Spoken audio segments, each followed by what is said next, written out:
हमारे साथ तो धोखा हो गया। बुढ़िया ने कहा था कि उसकी होने वाली बहू के बाल बहुत लंबे और काले हैं। हमने सोचा हमारे मोहल्ले में काले लंबे बालों वाली बहू आएगी तो हम उससे भी टिप्स ले लेंगे, लेकिन उसके बाल तो बिल्कुल बुढ़िया जैसे सफेद निकले। हमारी उम्मीदों पर तो पानी फेर दिया इसने। विक्रम बेटा की तो जिंदगी बर्बाद हो गई बुढ़िया से शादी करके। मुझे तो लगता है लड़की वालों ने झूठ बोलकर शादी की है। इन्होंने फोटोशॉप से लड़की के बाल लंबे घने और काले कर दिए होंगे। वही फोटो दिखाकर इन लोगों ने शादी तय कर दी और जब असलियत सामने आई तो सबके मुंह बंद कर रह गए। अरे चलो चलो अपना काम धाम करते हैं। इतना बोलकर सभी औरतें अपने अपने घरों के अंदर घुस गई। अब चलते हैं विक्रम के घर। ममता की नई नई शादी हुई थी। उसके साथ उसके सास ससुर, पति विक्रम और एक ननद पायल खड़ी थी। बहू, तूने हमसे झूठ बोलकर ये रिश्ता किया है। जब हमने तुम्हारी फोटो देखी थी तब तो तुम्हारे बाल बिल्कुल काले घने रेशमी थे। तुम्हें देखने आए थे तब भी तुम्हारे बाल बिल्कुल काले थे, फिर अचानक सफेद कैसे हो गए? माँ, जब हम लोग इन्हें देखने गए थे तब भाभी ने अपने बालों में कलर लगा लिया होगा। भाभी अब कुछ बोलती क्यों नहीं? मैं आप लोगों से कितनी बार कह चुकी हूँ कि मैंने कोई झूठ नहीं बोला। पता नहीं अचानक मेरे बाल सफेद कैसे हो गए विदाई की एक रात पहले। माँ, जो हुआ जाने दो। अगर हम ये रिश्ता तोड़ेंगे तो उसमें हमारी बेइज्जती होगी। रात में ममता ने सभी के लिए खाना बनाया। खाना तो बहुत अच्छा बनाती हो। काश तुम्हारे मायके वालों ने तुम्हें सच बोलना भी सिखाया होता तो बहुत अच्छा होता। सासू माँ, बार बार मेरे मायके वालों को झूठा मत कहिए। मैंने कहा ना, मेरे बाल बहुत काले घने और रेशमी थे, पता नहीं अचानक कैसे सफेद हो गए। खैर, सभी ने खाना खाया और अपने अपने कमरों में जाकर आराम करने लगे। आज विक्रम और ममता की सुहाग रात थी, लेकिन विक्रम दूसरी तरफ मुंह करके सो गया। ममता बेचारी आंसू बहाती रही। हे भगवान, पता नहीं ये सब कैसे हो गया। आप तो सब जानते हैं कि मैंने और मेरे परिवार ने बिल्कुल झूठ नहीं बोला था, लेकिन मैं पता लगा कर रहूंगी कि मेरे साथ आखिर ये हुआ कैसे। अगले दिन ममता ब्यूटी पार्लर गई। उसने पार्लर वाली से कहा, मेरी शादी से एक दिन पहले तुमने मुझे एक शैम्पू दिया था। मुझे तुम पर शक है कि वही शैम्पू लगाने के बाद मेरे बाल सफेद हुए हैं। तुम मुझ पर इल्जाम लगा रही हो ममता? तुम तो मुझे बचपन से जानती हो। अगर तुम्हारे शैम्पू की वजह से मेरे बाल सफेद नहीं हुए तो फिर ये सब हुआ कैसे? मैं पता लगा कर ही रहूंगी। इतना बोलकर ममता वापस अपने ससुराल लौट आई। लेकिन ये सब हुआ कैसे? इसके लिए कहानी में बस थोड़ा सा पीछे चलना होगा। विक्रम की माँ ने विक्रम और पायल को ममता की फोटो दिखाई, जिसमें उसके बाल बहुत ही काले घने और लंबे थे।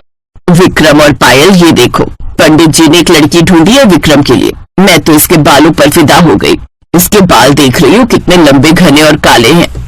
माँ, आपने कभी मेरे बालों की तारीफ तो नहीं की। होने वाली भाभी की पहले से ही तारीफ कर रही हो। एक बार सामने से देख लेते हैं, सच में उनके बाल इतने खूबसूरत है या सिर्फ फोटो में ही।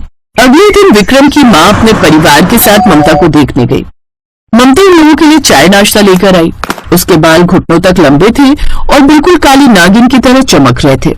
देखा पायल, तेरी होने वाली भाभी के बाल तो सच में कितने खूबसूरत हैं। बिल्कुल चमक रहे हैं अमावस्या की रात की तरह। बहन जी, मेरी बेटी के बाल बचपन से ही बहुत लंबे और काले हैं। बहुत ख्याल रखती है अपने बालों का। पूरा मोहल्ला, पूरा कॉलेज उसके बालों की तारीफ करता रहता है। उसकी तारीफ सुनकर पायल अंदर ही अंदर जल रही थी। उसी दिन पायल और ममता का रिश्ता तय हो गया। अगले दिन मोहल्ले की कुछ औरतें उनके घर आई। यार, सुना है विक्रम की तुमने शादी तय कर दी और उसके बाल घुटनों तक लंबे और बहुत काले हैं। हाँ हाँ, आप लोगों ने बिल्कुल सही सुना है। आजकल के टाइम पर लोग अपने बाल लाल पीले हरे कर लेते हैं, लेकिन मेरी होने वाली बहू के बाल नेचुरली काले हैं। पता नहीं कैसे देखभाल करती है अपने बालों की। तो फिर जल्दी से विक्रम की शादी करो और अपनी बहू को घर लेकर आओ। हमारे बाल बहुत झड़ते और वक्त से पहले सफेद होते जा रहे। तुम्हारी बहू से नुस्खे लेकर हम लोग भी अपने बाल काले कर लेंगे, फिर हम लोगों को कोई बूढ़ा नहीं कहेगा। आप लोग मेरी होने वाली भाभी की कुछ ज्यादा तारीफ नहीं कर रही हो? मेरे भी तो बाल कितने खूबसूरत हैं। मेरे बालों की तो कभी तारीफ नहीं की आप लोगों ने। अरे बिटिया रानी, तुम्हारे भी बाल बहुत खूबसूरत है, लेकिन हम ये भी अच्छी तरह जानते हैं कि तुम अपने बालों में अलग अलग तरीके के शैम्पू लगाती हो, अलग अलग तरीके के कलर्स लगाती हो, तब जाकर तुम्हारे बाल इतने खूबसूरत हैं। लेकिन होने वाली बहू के बाल तो नेचुरली इतने काले और लंबे हैं। पायल गुस्से में उठकर वहां से अपने कमरे में चली गई और मनी मन सोचने लगी, अभी तक भाभी ब्याह कर हमारे घर नहीं आई है, फिर भी सारे लोग उन्हीं की तारीफ करते जा रहे हैं। अगर वो इस घर में आ गई तब तो मेरी तरफ कोई ध्यान ही नहीं देगा। नहीं, मैं ऐसा नहीं होने दूंगी। ऐसे दिन बीतते जा रहे थे और शादी की डेट बिल्कुल नजदीक आ चुकी थी और जहां जहां ममता जाती थी वहां वहां पायल उसका पीछा करने लगी। फिर शादी के कुछ दिन पहले उसने देखा कि ममता एक ब्यूटी पार्लर के अंदर घुस रही है। इसका मतलब भाभी अपनी शादी का मेकअप इसी ब्यूटी पार्लर से कराएंगी। आइडिया। पायल ने अपनी खास सहेली को फोन किया और उसे सारी बात बताई। उसकी सहेली उसे लेकर आयुर्वेदिक डॉक्टर के पास गई। आप लोगों के बाल तो बहुत अच्छे हैं, फिर आप अपने बाल सफेद क्यों करना चाहती हैं? हम बस ये देखना चाहते हैं कि भरी जवानी में अगर हमारे बाल सफेद हो जाएंगे तो दुनिया हमें किस नजर से देखेगी। दरअसल मैं एक फिलोसफर हूँ और एक बुक लिख रही हूँ बुजुर्ग लोगों पर। क्या बात है मैडम, अपनी बुक के लिए आप अपने बाल कुर्बान करना चाहती हैं। मैं आपको सल्यूट करता हूँ। ये लीजिए शैम्पू, इसे लगाते ही आपके बाल बिल्कुल सफेद हो जाएंगे, एक भी बाल काला नहीं बचेगा। वो शैम्पू लेकर पायल रात में उस पार्लर वाली से मिली। तुम्हारे पार्लर में जो ममता नाम की ग्राहक आती है ना, उसे आप ये वाला शैम्पू किसी तरह से दे देना और ये लो 20,000 रुपए। इस बारे में किसी को भी मत बताना। नोटों की गड्डी देखकर पार्लर वाली के अंदर लालच आ गया। खैर, पायल और उसकी सहेली वो शैम्पू देकर वहां से चले गए, लेकिन पार्लर वाली ने एक दिमाग लगाया, आगे चलकर मैं कहीं फंस ना जाऊं, इसीलिए ये शैम्पू मैं अपने ब्रांड वाली बोतल में भर देती हूँ। राधा ने वो शैम्पू अपने पुराने ब्रांड वाले शैम्पू की बोतल में भर दिया।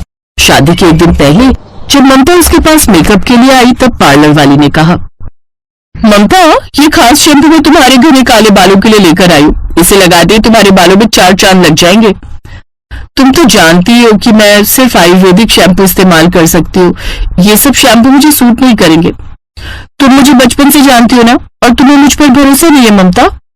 अगर ऐसा है तो मैं ये शैम्पू लेकर जाती हूँ, मैं इसे जरूर इस्तेमाल करूंगी।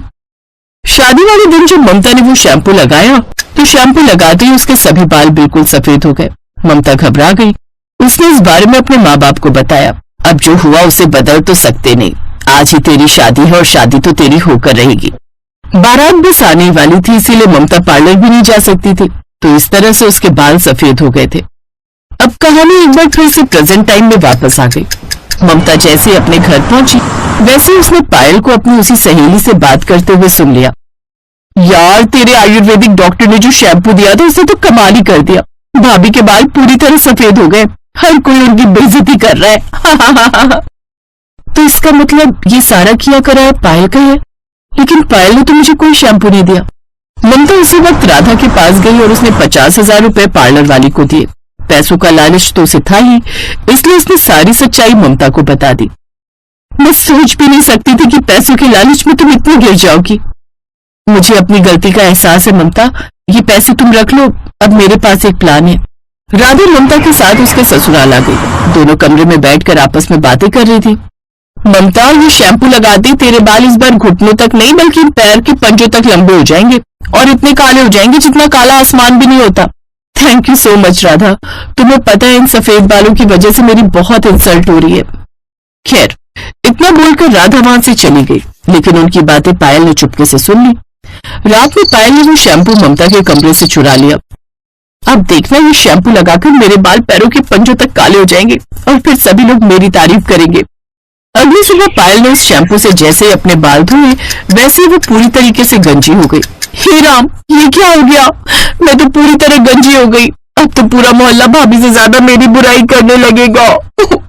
पायल अपना गंजा से लेकर बाहर आ गई। बाहर उसकी माँ, भाई, भाभी सब खड़े थे।